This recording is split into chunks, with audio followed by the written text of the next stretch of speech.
Wenda ere mwana wako ndiri kubvunza kuti oenda here haana kupika uko ndati oenda here kujeri mwana wako stupid man. This is Chief Nyamaropa.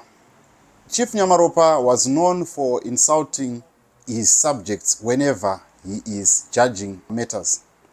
Now, let me play you the clip where Chief Nyamaropa was seen fuming and how he dealt with this issue.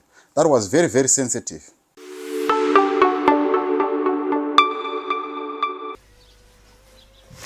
Oenda here mwana wako ndiri kubvunza kuti oenda here haana kupika uko ndati oenda here kujeri mwana wako stupid man.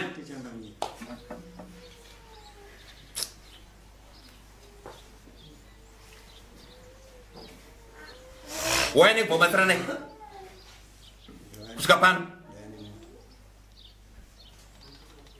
endo tora kumombe tuwe nazo kurumbidza urona tora naye mombe dzacho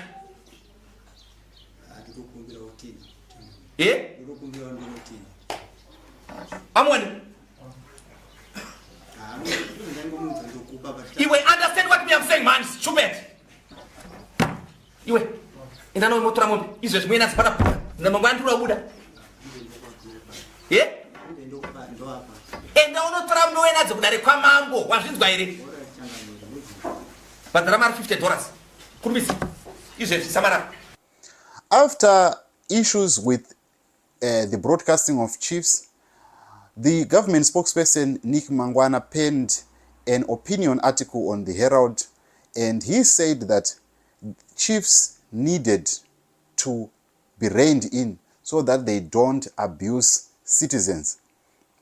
He made reference to what happened to nyaya yakaitika kwa Headman Chigodora nevarume vaya, and then they later found out that woman was actually mentally unstable.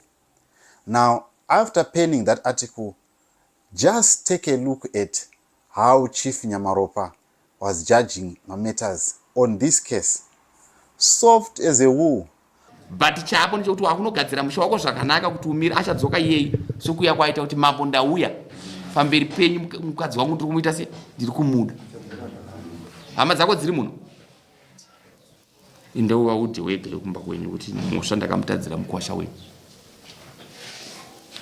paurapo chino kamuka access kokuti unozvara 2-3 vanhu asi endowa udze vabereki vako kana sisi vako uenda kuna sisi vako kana novakoma vako svika kuti no sisi ndauya dzimwe dzacho ndikumbire kurumurwa munhu ndakatadza asi ndazoti achafunga kuti pamberi pamambo asi ndakamutadzira shamwari vanhu vanopera vanhu vanokura zvinzwa ndiye munhu anoti he has got munhu anotogona kutojaja zvakanaka, but I don't know chii chaitika kuna Chief Nyamaropa. Pandaunzwa kubva kwamuri munoona sei? Tarisai muono henyu chief vachinyatsotonga nyaya vakadzikama vachinyatsotsanangurirawo masubjects avo samambo vachitongawo zvakanaka. Teererai munzwe. But chapo ndicho kuti wakunogadzira musha wako zvakanaka kuti umire achadzoka iyeyi sokuya kwaita kuti mambo ndauya pamberi penyu mukadzi wangu ndiri kumuita se ndiri kumuda hama dzako dziri muno indowa udhe wega kumba kwenyu kuti musha ndakamutadzira mukwasha wenyu